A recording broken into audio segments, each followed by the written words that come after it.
Halo colikiawan yang soleh dan soleha, how are you today? Kalian udah coli? Udah ngopi belum?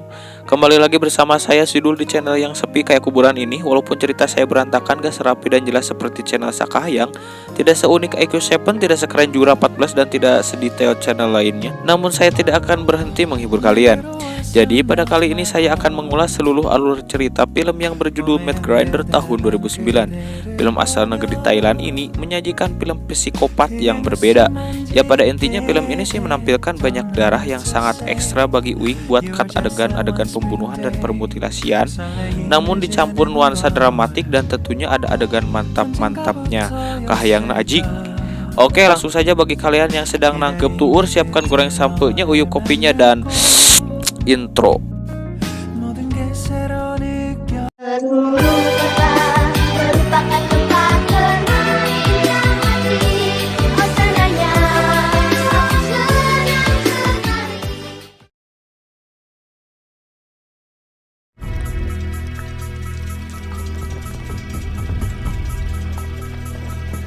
Awal film ini memperlihatkan seorang ibu-ibu yang sedang mencincang daging, bukan daging kurban kambing, melainkan daging manusia.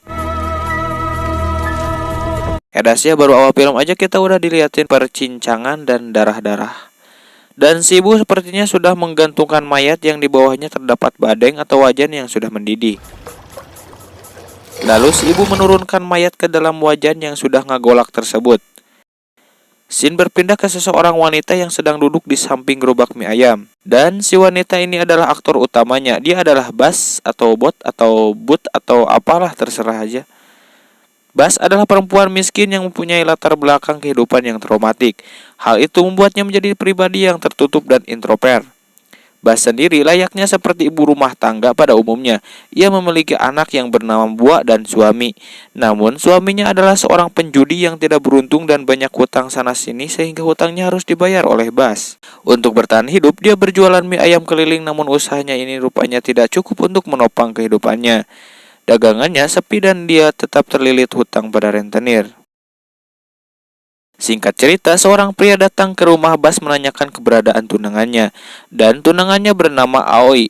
Gak pakai sorak, nanti kalian search di Google anjir, artis ternama hanya kaum pria yang tahu.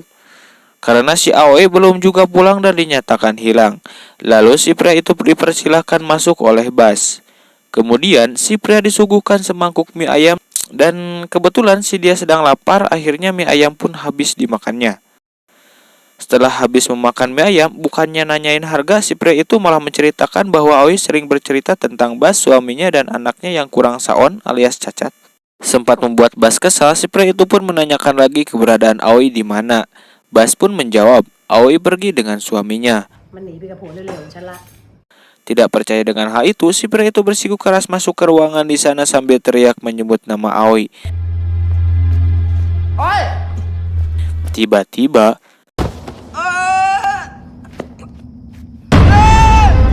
Bas langsung memegang kakinya dan melemparkan kaki si pria itu ke wajahnya sehingga membuat si pria itu pingsan. Bas langsung memasukkan si pria itu ke basement, lalu ia memarinasinya. Ketika Bas memarinasi si pria itu, ia pun mengingat-ingat apa yang dilakukan ibunya dulu. Ternyata di scene pertama itu adalah ibunya. Ibunya pernah berkata ini adalah resep Krabby Patty yang telah diwariskan turun-temurun. Suatu hari, kamu akan mempunyai kesempatan untuk menggunakannya.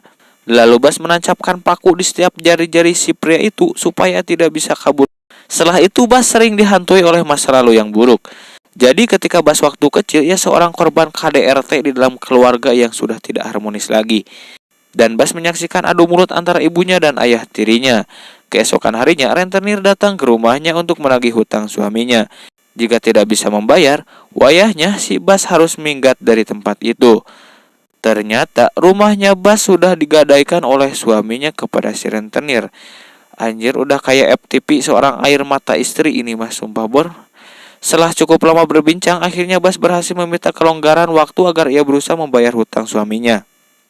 Kemudian Bas bersiap-siap untuk berdagang mie ayam sambil mendorong rodanya. Sampai di lokasi, naasnya ia terjebak di sebuah aksi demonstrasi massa yang berujung pada kerusuhan polisi yang memburu para demonstran. Keadaan pun semakin kacau. Untungnya Bas diselamatkan oleh seorang pria yang bernama Atapwa untuk menjauh dari tempat tersebut. Setelah keadaan mulai aman, Bas kembali ke lokasi namun gerobaknya sudah berantakan.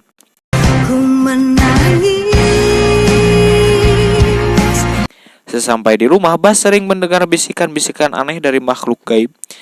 Lalu si anak melihat tetesan darah dan si anak menunjukkan ke dalam gerobak tersebut. Ketika Bas membuka lemari gerobaknya, ia terkejut. Ia menemukan sesosok mayat tergeletak dalam gerobak mie-nya, dan itu adalah mayat salah satu korban aksi demonstrasi. Dan ide psikotik pun mulai terbesit dari benaknya, yaitu membuat mie dengan bahan dari daging mayat tersebut. Scene beralih kepada Atapwa yang sedang mencari temannya yang hilang sewaktu demonstrasi. Tidak sengaja ia bertemu dengan Bas di apotik yang sedang membeli obat.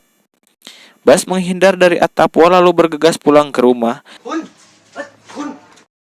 Sesampai di rumah, Bas melihat seorang pria itu yang berusaha kabur dan yang membebaskannya adalah anaknya.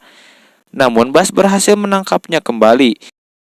Beberapa hari kemudian, penjualannya semakin laris sehingga membuka kedai mie ayam di rumahnya. Pelanggan kedainya bertambah banyak.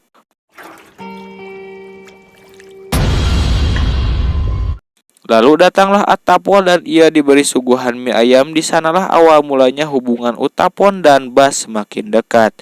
Sampai Atapwa sering datang untuk membantu Bas. Saat malam, tiba-tiba rentenir datang kembali dengan baladnya ke rumah Bas. Sang rentenir menagih janji Bas yang akan melunasi hutang suaminya. Agar ia dapat mengulur waktu, Bas pun memberi mereka hidangan mie-nya. Dengan lahapnya mereka menyantap mie ayam tersebut hingga habis. Tanpa diduga, Bat menghabisi mereka satu persatu dari mulai di sayat leher dan ya banyak pokoknya.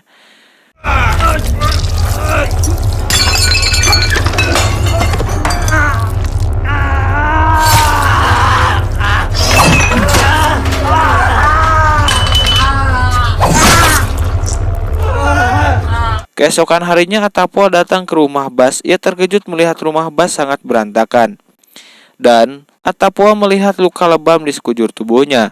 Sebelum Bas menceritakan apa yang terjadi, Atapwa mengatakan, "Don't be afraid, I have for you a jig." Google Translate.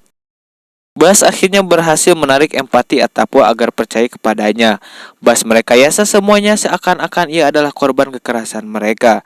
Jadi setelah melakukan pembantaian, ia melukai diri sendiri lalu membersihkan darah yang berceceran dan membiarkan kursi dan meja terlihat kacau. Kemudian Atapwa mengobati luka Bas dan akhirnya apa yang kalian harapkan terjadi. Pijat refleksi yang berujung mantap-mantap ajig kotornya kalian. Setelah Atapwa mantap-mantap, ia menemukan obat yang gak tahu itu obat apaan. Dilihat dari gambarnya seperti obat menyusui asa kumaha mungkin KB. Merasa ada yang aneh, Atapwa pun bertanya-tanya, "Aya naon ieu?" Ia pun meriksa seluruh rumah itu. Ia berhenti di sebuah gentong yang tertutup, yang mana di atasnya ada alat penyangga kaki. Ternyata di dalam gentong itu ada mayat anaknya Bas. Tak lama Bas sudah ada di hadapannya. Ternyata yang membunuh anaknya adalah sang suami dan Aoi. Ternyata Aoi sedang berselingkuh dengan suami Bas dan dipergoki oleh sang anak. Lalu anak itu pun dimasukkan ke dalam gentong yang berisi air. Mengetahui hal itu, Bas tanpa ragu membantai sang suami dan Aoi.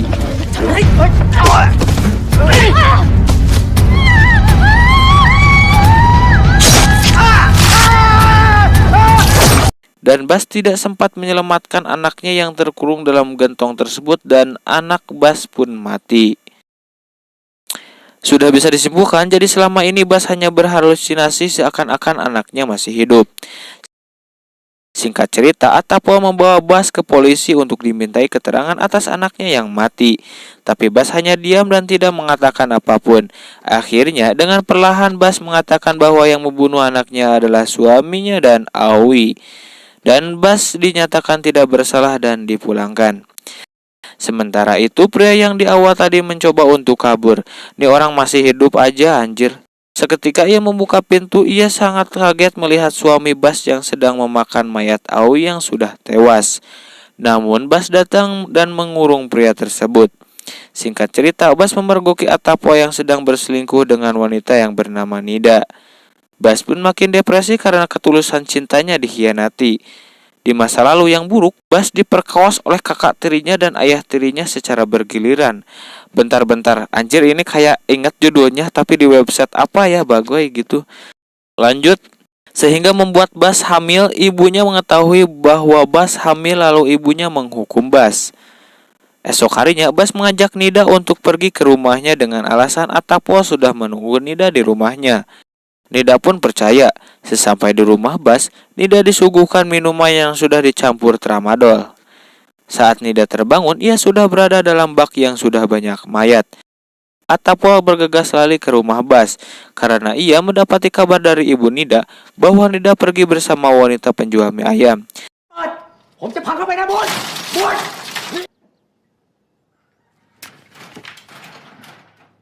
Sementara itu, Nida berhasil kabur di bak tersebut dan menyerang Bas. Adegan saling kejar pun terjadi di sini. Bas pun berhasil menangkap Nida dan Bas memaku tangannya.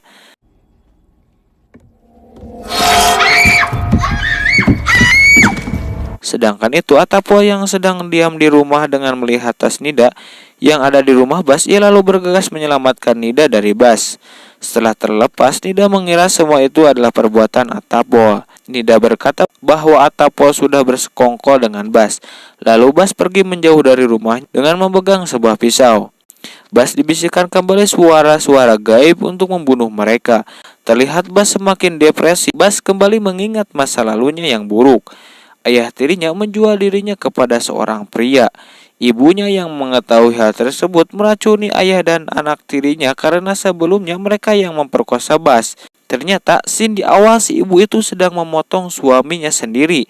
Dan yang digantung di atas wajan itu adalah anak tirinya.